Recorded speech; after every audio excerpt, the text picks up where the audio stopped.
Second short ஃபிலிம்டா. நிறைய take போயாச்சு. Short தெரியும்ல. லவ் வரைக்கும் வெயிட் பண்ணணும் அவ்வளோதானே. லவ் வரைக்கும் வெயிட் பண்ணணும் அவ்வளோதான். ஓகேவா? ஒரு எமோஷனல் டயர்ட் லுக். இதுக்கு மேலே எக்ஸ்பிளைன் பண்ண முடியல என்னால். சரிடா வா ரெக்கார்டிங் ஸ்டார்ட். வெயிட்டிங்டா. வெயிட்டிங் சும்மா உட்கார சொல்ல. இதுக்கு மேலே என்ன வெயிட்டிங்ன்ற? இது போதாதான் உனக்கு? என்னடா எத்தனை நேரம் எக்ஸ்பிளைன் பார்க்கலாம். இங்கேவா அது பாரு.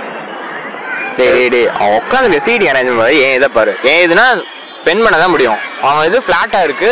So you can sit like that. யோசிச்சு பாரு. அங்கே போய் எடுத்து பார்க்கலாம். குட். அங்கே போகலாங்கிறியா? அங்கே போகலான்றேன். வா அவன்கிட்ட போய் கேட்டு பார்க்கலாம். Very good. என்னடா காண வர? நம்மளுக்கு லக்கு ஜாஸ்தி. கால் லக்கு. போகலாம். ஏதோ செல் இருக்குடா. விட்டு போயிட்டாரா என்ன? ஏதோ டைமர் ஓடிட்டு இருக்குடா.